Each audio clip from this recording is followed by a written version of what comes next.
तो चलो फिर आज Newton second law of motion हम लोग स्टडी करते हैं। फर्स्ट लॉ ऑफ मोशन बता दिया गया था, वीडियो भी आपको दे दिया गया था।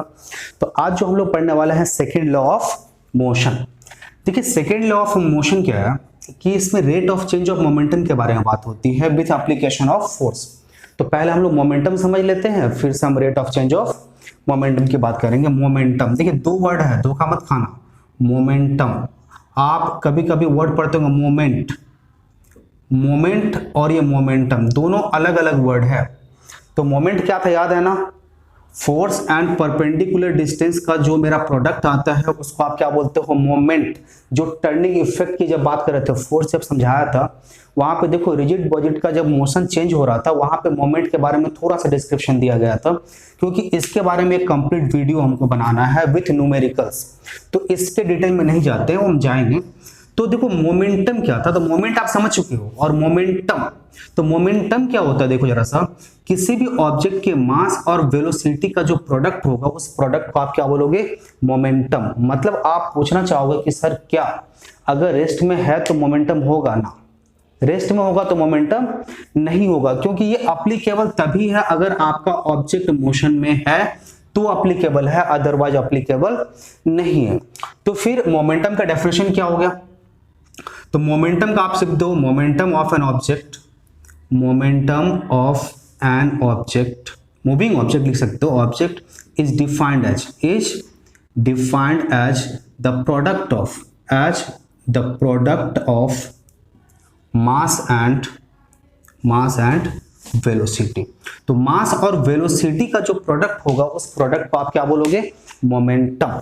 अब देखो इसके लिए अगर आपको यूनिट लिखना पड़े तो यूनिट लिखो जरा सा। तो मोमेंटम के लिए ऐसा सिस्टम में अगर हमको यूनिट लिखना हो तो देखो जरा सा, मास के यूनिट क्या है मेरे पास, केजी, और वेलोसिटी के लिए क्या है मेरे पास, मीटर पर सेकेंड। तो दिस इज देखिए द यूनिट फॉर मोमेंटम। अगर आप सीजीएस सिस्टम लिखना हो तो सीजीएस सिस्टम में क्या लिखोगे, तो सीजीएस सिस्टम में है क्या, तो मास के लिए आप क्या लिखोगे, ग्राम, और वेलोसिटी के लिए क्या लिखोगे, सेंटीमीटर पर सेकेंड। तो ये आ गया आपके पास सीजीएस सिस्टम में मोमेंटम का यूनिट आ गया। अब बात करो क्या मोमेंटम स्केलर क्वांटिटी है या वेक्टर क्वांटिटी है, तो आप बोलोगे सर मास तो मेरा स्केलर है और लेकिन मेरा पास क्या होता है, वेलोसिटी जो है ये क्या है, वेक्टर है। और तो ये प्रोडक्ट है, देखिए मास तो जनरली कैसा रहता है, कांस्टेंट रहता है। एक पर्टिकुलर ऑब्जेक्ट के लिए मास की अगर मैं वैल्यू की बात करूं तो मास कांस्टेंट रहता है। अब आप पूछो क्या मास हमेशा कांस्टेंट रहता है, नहीं। तो फिर मैं क्या करूंगा, थोड़ा सा वैरी कर जाऊंगा।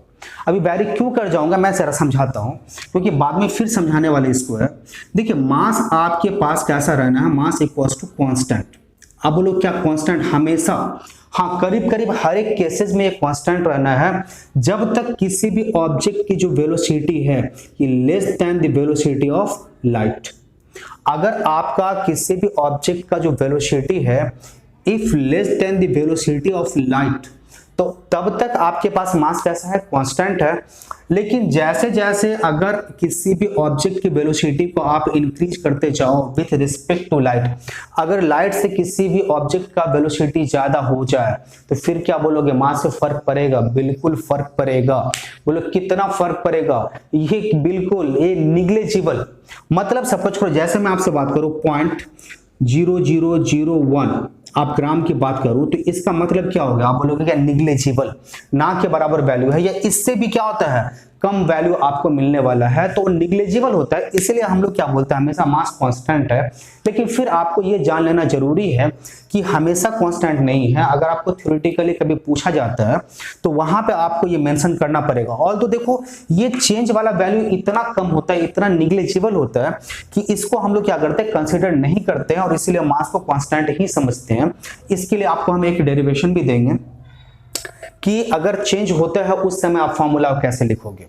तो ये आपके पास मोमेंटम समझ में आ गया। मोमेंटम कैसा क्वांटिटी है, स्केलर नहीं, ये कैसा है, वेक्टर क्वांटिटी। और वेक्टर क्वांटिटी को आप कैसे रिप्रेजेंट करते हो, अच्छी तरह समझते हो, एरो हेड के through.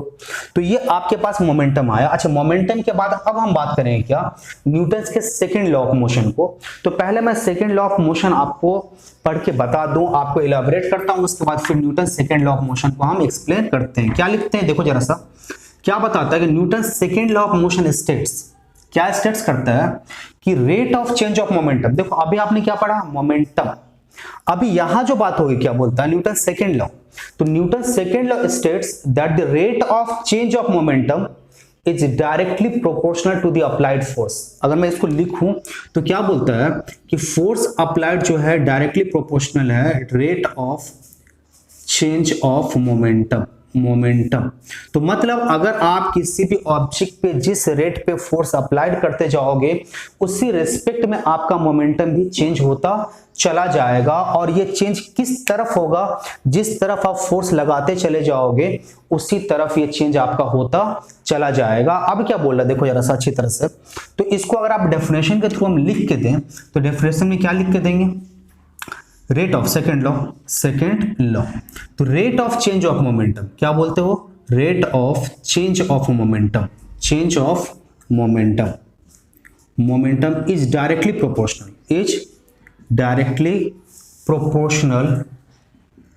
Proportional to the applied force applied on it मतलब समझ गया ना, मूविंग ऑब्जेक्ट के ऊपर जो ऑब्जेक्ट आप ले रखे हो on it and change take place in the direction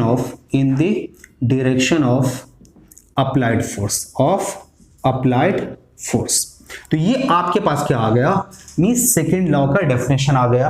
अब बोलो क्या सेकेंड लॉ को मींस क्या करते हो, आप डिराइव करके बताओ, इसको प्रूफ करके दिखाओ। तो प्रूफ करके भी दिखाते हैं, फिर से एक बार इलैबोरेट करते हैं, अच्छी तरह समझ जाओ और फिर संग संग हम प्रूफ करके भी दिखाते हैं। तो क्या बोले कि rate of change of momentum जो है ये बिल्कुल प्रोपोर्शनल होगा किसके, फोर्स अप्लाइड के। जिस प्रोपोर्शन में आप फोर्स अप्लाइड को कम या ज्यादा करोगे आपका मोमेंटम भी उसी रिस्पेक्ट में कम या ज्यादा होगा। और ये किस तरफ होगा, जिस तरफ आप फोर्स अप्लाइड करोगे बिल्कुल मोमेंटम चेंज आपको उसी तरफ दिखेगा।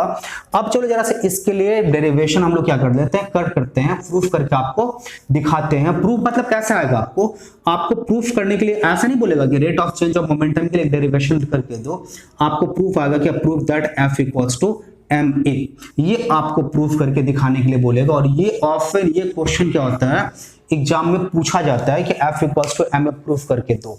तो चलो प्रूफ करते हैं। अब सपोज कर लो आपके पास एक ऑब्जेक्ट है, ऑब्जेक्ट की मास आप कैसा बोलते हो, मास फिक्स रखते हो। चलो जरा सा बात कर लेते हैं। तो एक ऑब्जेक्ट लेते हो, लेट एन ऑब्जेक्ट, लेट कर लो एन ऑब्जेक्ट हैविंग मास। आपने बोल रहे कैसे, सब कुछ लिखिएगा, हैविंग मास इक्वल्स टू कितना m, initial velocity equals to कितना u, time after time t। आपने क्या किया, अब आपके पास इनिशियल वेलोसिटी कितने का था, u था, और इसके बाद आपने क्या किया, थोड़ा सा उसके ऊपर फोर्स लगा दिया। अब इस फोर्स के कारण होगा क्या, आपका वेलोसिटी तो चेंज होगा, एक्सेलरेशन प्रोड्यूस होगा। तो आप बोलते हो क्या, जो आफ्टर टाइम t, तो टाइम टेकन जो आप बात कर रहे हैं टाइम टेकन की वो कितना t, और जो फाइनल वेलोसिटी आपके पास आया, फाइनल वेलोसिटी वो कितने का आ गया v, और जो एक्सेलरेशन इसके अंदर प्रोड्यूस्ड हुआ, क्योंकि एक्सेलरेशन अगर नहीं प्रोड्यूस्ड होगा तो क्या वेलोसिटी चेंज होगा। अब तक तो आप इतना सीख चुके होंगे, आप क्या बताओगे, ना बिल्कुल नहीं। जब तक आपके पास एक्सेलरेशन नहीं आता है वेलोसिटी में कोई चेंज नहीं आने वाला है। तो जो भी चीजें हमको लेट करना था हमने क्या किया, लेट कर लिया। अच्छा अब देखो जरा सा, ऑब्जेक्ट की मास कितने की है, m की है, चलो ठीक है। इनिशियल वेलोसिटी कितने की है, u की है। अब आप बात जो कर रहे थे मोमेंटम, तो मोमेंटम आपको अभी जो सिखाएं, क्या सिखाएं, मास और वेलोसिटी का जो प्रोडक्ट मेरे को मिलेगा उसको आप क्या बताओगे, मोमेंटम। तो यहां से अगर आप बात करें कि इनिशियल मोमेंटम की, इनिशियल मोमेंटम तो कितना हो जाएगा आपके पास, मास इंटू इनिशियल वेलोसिटी कितना था, u लिख दिया हमने। अगर आप फाइनल मोमेंटम की बात करो, फाइनल मोमेंटम की, तो फाइनल मोमेंटम अगर आप देखते हो तो क्या हो जाएगा, मास इंटू फाइनल वेलोसिटी कितने का आ गया, mv। लेकिन हम जो लॉ में बात कर रहे थे बार बार, हम लोग जो वहां पे लिख रहे थे, क्या लिखते हैं, चेंज ऑफ मोमेंटम। तो चेंज ऑफ मोमेंटम ही निकाल लेते हैं हम लोग। तो चेंज ऑफ मोमेंटम, तो चेंज ऑफ मोमेंटम कितना हो जाएगा, फाइनल माइनस इनिशियल। ये मेरे पास क्या हो गया, चेंज ऑफ मोमेंटम निकल आया। अब अगर बात करते हो जरा सा न्यूटन सेकेंड लॉ के हिसाब से, तो न्यूटन सेकेंड लॉ क्या बोलता है, देखो जरा सा, आप बोलते हो क्या, force applied is directly proportional to rate of change of momentum, rate of change of momentum, जो सेकंड लॉ था उसी को हम लिख रहे हैं और वहीं से अपना सारा क्या हो जाएगा, प्रूफ हो जाएगा। तो आप बोलते हो क्या F is directly proportional to rate of change of momentum. और देखो फिजिक्स में आपको हम बार बार समझाया है, जब भी रेट की बात आती है मतलब आप जो भी क्वांटिटी दिया हुआ है, जो भी टर्म दिया हुआ है, उस टर्म को आपको टाइम से डिवाइड करना है। विथ रिस्पेक्ट टू टाइम हम बात कर रहे हैं, तो जो भी आपके पास दिया होगा उसको आप क्या करेंगे, टाइम से डिवाइड करेंगे। तो यहां लिख दो जरा सा, rate of change of momentum कितना हो जाएगा, m कॉमन ले लेते हैं, v माइनस यू बाई कितना आ जाएगा, t। ये आपके पास rate of change of momentum की बात आ गई। तो f प्रोपोर्शनल टू क्या, rate of change of momentum, और rate of change of momentum है क्या मेरे पास, देखो जरा सा दिस वन। तो हम इसको जैसा लिखा हुआ था m v minus U by क्या लिखते हैं, t लिख देते हैं। अब आप बोलोगे सर मास तो कांस्टेंट है, मास आप टाइम के रिस्पेक्ट में बात करो, फोर्स के रिस्पेक्ट में बात करो या किसी भी रिस्पेक्ट में बात करो, तो मास कैसा रहना है, कांस्टेंट रहना है। इसको हम अलग रख दिए हैं। और चेंज किसके अंदर आना है, चेंज वेलोसिटी के अंदर आना है विथ रिस्पेक्ट टू टाइम। तो यहाँ m जैसा था बिल्कुल वैसा रहेगा, कांस्टेंट रहेगा, किसी भी तरह का कोई चेंज नहीं आने वाला है। और फिर आपके पास और एक डेफिनेशन आपको हम याद दिलाना चाहेंगे।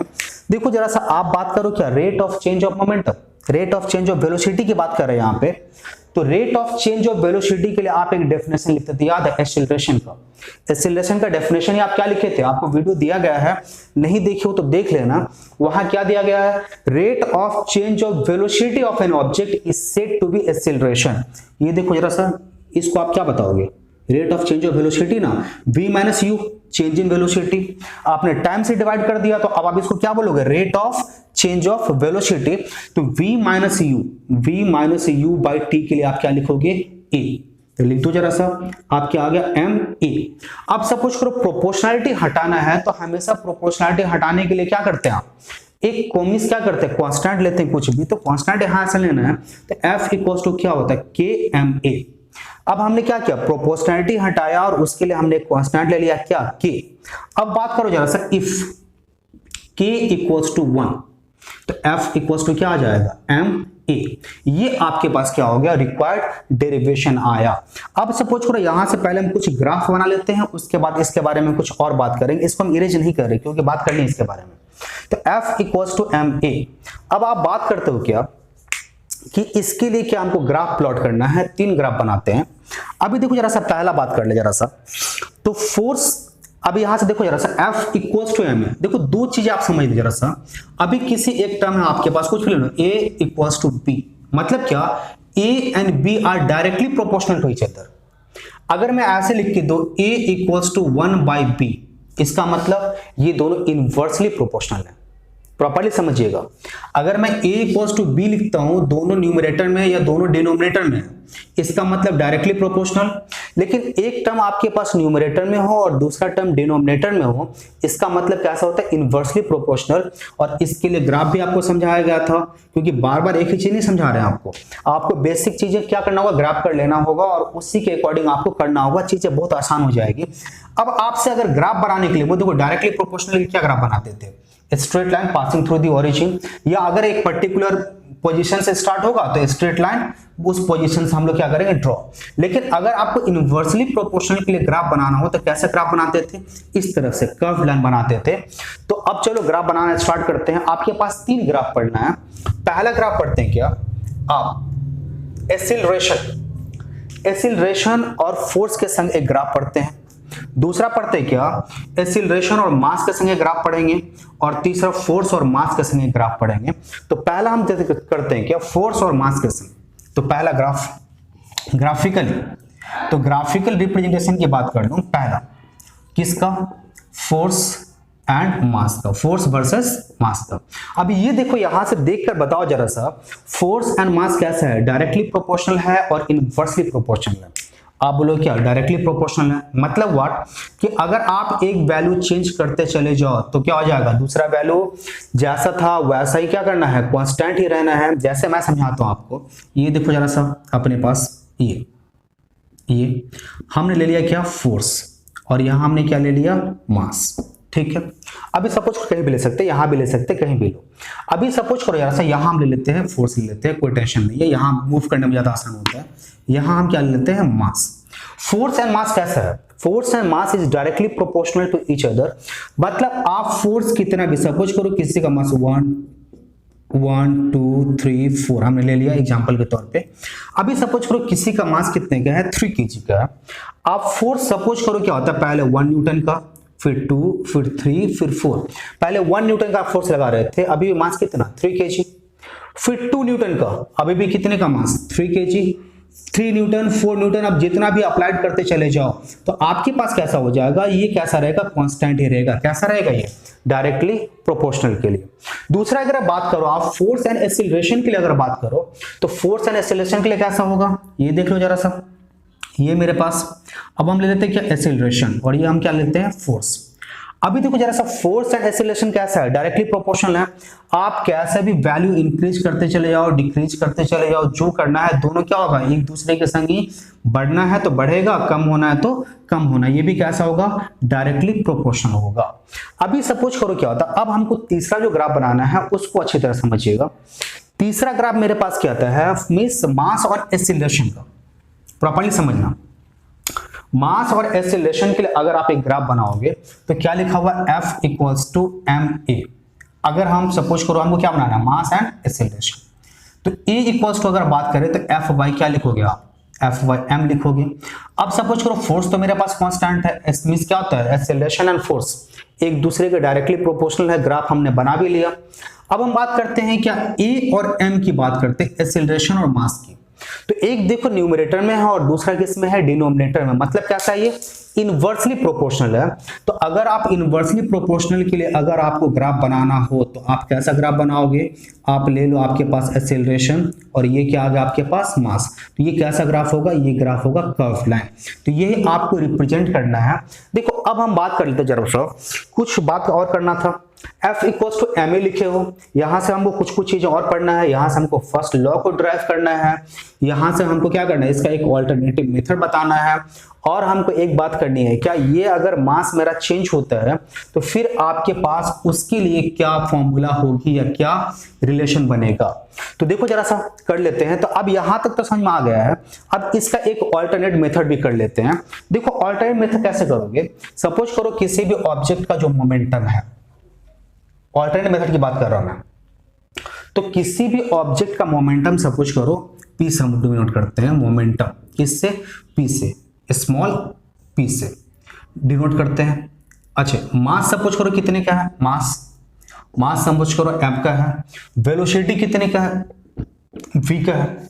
इसके लिए मोमेंटम क्या बनेगा, ये ऑल्टरनेट मेथड है, ये मेथड या ये मेथड। तो जनरली इसी मेथड को हम लोग अप्लाई करते हैं। कभी कभी क्या होता है, इस मेथड का आपको बोल दिया जाएगा कि इस मेथड से आप डिराइव करके बताओ F इक्वल्स टू ma। तो मोमेंटम, तो यहां से बात करो मोमेंटम इक्वल्स टू क्या हो जाएगा, mv हो जाएगा। और यहां से rate of change of momentum कितना हो जाएगा, change in momentum equals to क्या हो जाएगा, mv बाई t।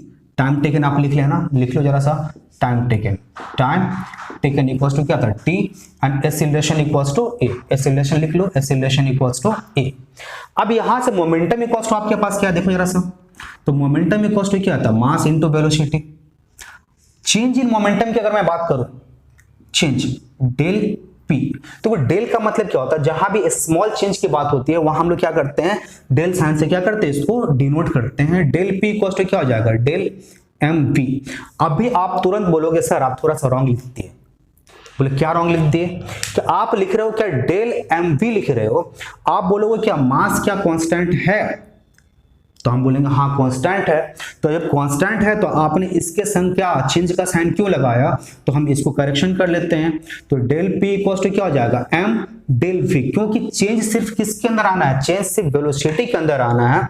मींस क्या होता है, चेंज आपके पास मास के अंदर नहीं आना है। लेकिन अब हम अगर रेट ऑफ चेंज की बात करें तो रेट आपको समझा दिया गया, जब भी रेट की बात करोगे टाइम से डिवाइड करोगे तो आपके पास क्या हो जाएगा, डेल p बाई क्या हो जाएगा, t equals to M del V by क्या हो जाएगा टी। तो विथ टाइम आपका मास तो चेंज होने वाला है नहीं, तो मास को हम क्या रखते हैं, कांस्टेंट रखते हैं। चेंज क्या हो गया, वेलोसिटी चेंज हुआ किसके रिस्पेक्ट में, विथ रिस्पेक्ट टू टाइम। और velocity with respect to time, देखो यहां भी वही बात किए थे, अगर आपके पास वेलोसिटी चेंज होता है विथ रिस्पेक्ट टू टाइम, उसको आप क्या बताते हो, एक्सीलरेशन। तो आपने यहां लिख दिया del P by T equals to क्या हो जाएगा आपके पास एम ए आ जाएगा। और डेल पी बाई टी के लिए न्यूटन के सेकेंड लॉ से आप क्या बोलते हो, rate of change of momentum is directly proportional to the applied force. तो rate of change of momentum के लिए हम क्या लिखेंगे, तो पी एफ, फोर्स के लिए क्या लिखते हैं, एफ इक्वल्स टू क्या हो जाएगा एम ए। तो ये आपके पास क्या हो गया, ऑल्टरनेट मेथड भी हो गया। अब आप बोलोगे सर अभी आप बोल रहे थे क्या, अगर मेरे पास वेलोसिटी चेंज होता है तो वेलोसिटी चेंज के संग मास तो कांस्टेंट रहना है, कब तक कांस्टेंट रहना है, अगर मेरा वेलोसिटी लाइट के वेलोसिटी से एक्सीड न कर जाए। लाइट के वेलोसिटी से अगर ज्यादा हो जाए, या सपोज करो मॉलिक्यूलर मूवमेंट जब होता है उस समय, तो उस समय क्या हो जाएगा, आपका वेलोसिटी एक्सीड कर जाएगा लाइट से, तो उस समय फिर हम क्या लिखे, तो उस समय क्या लिखोगे, तो उस बार के लिए आपके पास एक फॉर्मूला आएगा, और क्या फॉर्मूला आएगा बता देते हैं आपको। तो वहां अगर निकालना हो, आप बोलो कितना चेंज आएगा, देखो निग्लिजिबल, अल्टीमेटली पूरा मिला के आंसर आपका वही आना है। आपके क्लास के लिए है भी नहीं, फिर भी एक था तो आप बस इंट्रोडक्टरी आपको बता दे रहे हैं, डिटेल में अगर मौका मिला तो फिर कहीं बताया जाएगा आपको हाई क्लास के लिए। तो आप क्या लिखोगे यहाँ पे, तो मोमेंटम इक्वल्स टू क्या हो जाएगा एम जीरो। एम जीरो की बात कब कर रहे हैं, when the object is at rest, M zero की बात कर। आप बोलो कि अगर रेस्ट में हुआ तो मोमेंटम काम करेगा ना, मोमेंटम सिर्फ तभी काम करना है जब मेरा ऑब्जेक्ट मोशन में है। तो इसीलिए हम इसको क्या करते हैं, कांस्टेंट मास लिए हैं, और क्या हो जाएगा 1 माइनस दिस वन, सॉरी यहां से इसको ऐसे लिखते हैं M zero by under root 1 minus V by क्या हो जाएगा सी होल स्क्वायर। ये आपके पास एक फॉर्मूला है, जिस फॉर्मूला के थ्रू आप क्या करोगे, जब भी आपके पास मास वेलोसिटी लाइट के वेलोसिटी से इंक्रीज कर जाता है, उस समय अगर आपको मोमेंटम फाइंड करनी हो तो आप इस फॉर्मूला के थ्रू क्या करोगे, मोमेंटम फाइंड करोगे। तो ये रहा आपके पास पूरा का पूरा सेकेंड लॉ एंड मोमेंटम के बारे में। अभी और कुछ बात करते हैं। देखो अब हम लोग दो चीजें पढ़ने वाले हैं, एक दो एग्जांपल समझाएंगे, ज्यादा नहीं, क्योंकि हर एक एग्जांपल को आपको एक ही तरह से लिखना है। हाँ देखो सबसे बड़ा जो प्रॉब्लम आप लोग के संग आता है, जब आपको 1 या 2 मार्क्स के लिए, 1 या 2 मार्क्स के लिए अगर कोई क्वेश्चन देता है, आप पूरा पैराग्राफ लिखना स्टार्ट करते हो। ये सबसे बड़ा प्रॉब्लम आप लोगों का 2 मार्क्स के लिए है। आपके पास 2 या 3 लाइन में जितने भी जिस्ट हैं, जो भी मेन पॉइंट है जिसको हमको रखना है उसको खत्म करो ना। आप अगर पूरा पैरा लिखते हो फिर भी आपको 2 मार्क्स ही मिलना है, और या 2 या 3 लाइन में खत्म करते हो फिर भी आपको 2 मार्क्स ही मिलना है, तो आप टाइम क्यों वेस्ट करते हो। तो ये 2 एग्जाम्पल के थ्रू आपको हम सिखाने की कोशिश करेंगे कितना लिखना है, बस थोड़ा सा लिखना होता है। उसके पहले हम लोग एक समझते हैं क्या, न्यूटन्स फर्स्ट लॉ, क्या बोलते हैं, first law from second law. आप बोलो क्या, आप हम लोग सीखने वाले हैं क्या, ये क्वेश्चन हमेशा आता रहता है, बहुत अच्छी तरह से दिमाग में बैठा लेना। How can be obtain Newton's first law from the Newton's second law, या क्या बोलते हैं, derive the Newton's first law from the second law, जो भी क्वेश्चन है। तो देखो पहले हम सेकेंड लॉ है क्या पे लिख लेते हैं, F equals to M A, यही मिला था आपको। फोर्स अप्लाइड इज डायरेक्टली क्या होता है, means momentum is rate of change of momentum is directly proportional to the force applied. First law क्या था, पहले इसको भी डिस्कस कर लो। फर्स्ट लॉ क्या था कि अगर एक ऑब्जेक्ट रेस्ट में है, it will be in rest, और if in motion it will be in motion until and unless an external force is applied to change that state। मतलब अगर आप फोर्स नहीं लगाते हो और स्टेट चेंज नहीं होता है, इसका मतलब ये क्या है, फर्स्ट लॉ है। चलो जरा सा अब यहां से समझने की कोशिश करते हैं। मेरे पास सेकेंड लॉ ये पूरा दिया हुआ है। अब आप बात क्या करते हैं फर्स्ट लॉ में, अगर आप फोर्स अप्लाइड नहीं करोगे, नहीं करते हैं, F इक्वल्स टू 0 लिख दो जरा सा, इफ F इक्वल्स टू 0 क्यों लिखे, आप फर्स्ट लॉ डिराइव कर रहे हो, और फर्स्ट लॉ में आप बार बार एक ही बात मेंशन करते हो, अगर फोर्स अप्लाई ना करें, अगर फोर्स अप्लाई ना हो तो हम नहीं करें। तो फोर्स अप्लाइड फिर हमने कितना रखा 0, तो 0 इक्वल्स टू क्या आ गया आपके पास एम ए। तो ए इक्वल्स टू कितना आ जाएगा, ए इक्वल्स टू क्या आ जाएगा तो 0 बाई क्या आ जाएगा m, बट मास क्या 0 आना है आपके पास? नहीं, मास तो 0 होगा नहीं। तो ये जो हो जाएगा ये किसके इक्वल हो जाएगा? m के इक्वल हो जाएगा। मतलब अंडर दैट सिचुएशन देखो मास मेरा 0 होना नहीं है, मास तो 0 कैसे करोगे? पॉसिबल ही नहीं है। तो अगर मेरा एक्सीलरेशन जो है, मेरा मास कैसा है? कांस्टेंट है। अगर आप एक्सीलरेशन जो है, एक्सीलरेशन भी कैसा रहेगा? तो आप यहां से अगर आप अच्छी तरह समझने की कोशिश करो तो मास तो 0 नहीं हुआ। अब यहां से अगर इन टर्म में बात करें, इसका मतलब m equals to 0 which is not possible and a equals to क्या हो जाएगा? 0 विच इज पॉसिबल। देखो यहां से अच्छी तरह समझ लो, f इक्वल्स टू 0 जब हम बता रहे हैं तो आपको हम यहां दिखाए क्या, a इक्वल्स टू क्या हो जाएगा? 0 बाई m। तो m इक्वल्स टू क्या 0 ही होगा। तो मास तो मेरा 0 नहीं हो सकता, तो ये पॉसिबल ही नहीं है। लेकिन a मेरा कैसा है? 0 हो गया। एक्सीलरेशन 0 का मतलब तो समझ गए होंगे ना। एक्सीलरेशन 0 का मतलब क्या होता है? आपके पास वेलोसिटी के अंदर किसी भी तरह का कोई चेंज नहीं आ रहा। मतलब अगर आपके पास देखो वेलोसिटी में चेंज कब आता है? जब आपके पास एक्सीलरेशन में चेंज आता है। तो एक्सीलरेशन मेरा बिल्कुल चेंज नहीं हो रहा। मतलब अगर आपका ऑब्जेक्ट 0 वेलोसिटी पे था तो 0 वेलोसिटी पे रहेगा। अगर 2 मीटर पर सेकंड के वेलोसिटी से मूव कर रहा था तो 2 मीटर पर सेकंड के वेलोसिटी से मूव करता रहेगा और ये करता चला जाएगा, क्योंकि आप फोर्स अप्लाई नहीं कर रहे हो। तो ये क्या होता है? ये क्या था आपके पास? कुछ नहीं, बट ये क्या था? फर्स्ट लॉ था। देखो यहां से अच्छी तरह से ये क्वेश्चन आपका इंपॉर्टेंट है कि a equals to 0, acceleration produced is 0 when force is not applied.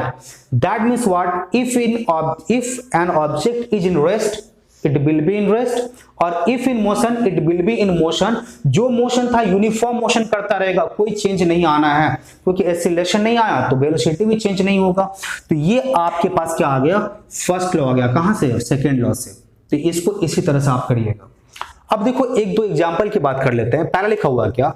Athletes often land on A sand after taking a high jump. आप देखे हो हाई जंप के बाद क्या होता है? या तो सैंड पे लैंड करता है और आजकल तो फोम डाल देता है, गद्दा। तो अब बोलो कि ऐसा क्यों किया जाता है? देखो होता क्या है, जब ये ऊपर से नीचे गिर रहा होता है हाई जंप के बाद, जब नीचे लैंड करता है तो लैंड करने के बाद अगर मेरे पास क्या सा हो, नीचे मिस सॉइल हो या हार्ड सरफेस हो, तो हार्ड सरफेस होने पे क्या हो जाएगा? हार्ड सरफेस तो कंप्रेस होना है नहीं। तो जब एथलीट लैंड करेगा तो क्या होगा? एट इंस्टेंट उसको रेस्ट में आना पड़ेगा। इंस्टेंटली क्या हो जाएगा? रेस्ट में आएगा। और उस वेलोसिटी को, उस मोमेंटम को रेस्ट में लाने के लिए आपको फोर्स भी उतना ज्यादा अप्लाई करना पड़ेगा। तो होता क्या, जैसे ही इंस्टेंटली वो हार्ड सरफेस पे लैंड किया, उसके ऊपर एक ह्यूज फोर्स पड़ेगा और उसको क्या होगी? बहुत ज्यादा चोट लगेगी। लेकिन जैसे ये सैंड या फॉर्म पे लैंड करा, क्या बोल रहे, वहां क्या चोट नहीं लगती है? बिल्कुल मिनिमम, ना के बराबर। क्यों? देखो होता क्या है कि जब ये सैंड पे लैंड करता है तो लैंड करते क्या होता है? अपने पांव से सैंड को पहले क्या करता है? पुश करता हुआ चला जाता है। तो कुछ सेकंड उसमें क्या होता है? उसका टाइम जाता है और rate of change of momentum जो है उसके अकॉर्डिंग क्या होता है? चेंज हो जाता है। तो इसीलिए क्या होता है, जब वो सैंड पे लैंड करता है तो time taking in comparison to the hard surface क्या होता है? लार्ज है। That's why the force applied will be क्या हो जाएगा? लीस्ट। इतना ही लिखना है। लिखना कितना है आपको? तो देखो समझाने के लिए तो पूरा समझा दिया डिटेल में। अब लिखना कितना है कि when an athlete land on a hard surface, time taken to come to the क्या हो जाएगा? रेस्ट इज क्या हो जाएगा? Least. But when it land on this क्या हो जाएगा? Sand. Time taken is more in comparison to the hard surface, that's why force exerted is least. So it क्या हो जाएगा? मींस गेट क्या हो जाएगा? Least exert. दूसरा आता है आपके पास क्या? When a glass vessel fall on a क्या? The hard surface they break. अभी ग्लास जब हार्ड सरफेस पे गिरा तो ब्रेक हो जाता है, लेकिन यही फॉर्म पे, सैंड पे, कारपेट पे जब गिरता है तो ब्रेक नहीं होता है। सेम यहां भी वही सेम लिखोगे। क्या लिखोगे? व्हेन ग्लास क्या होता है? Means fall on a hard surface, time taken to come to the rest is क्या हो जाएगा? Minimum. It instantly come to the rest, so force exerted is high and क्या हो जाएगा? It break. बस इतना ही लिखना है, इससे ज्यादा कुछ नहीं लिखोगे।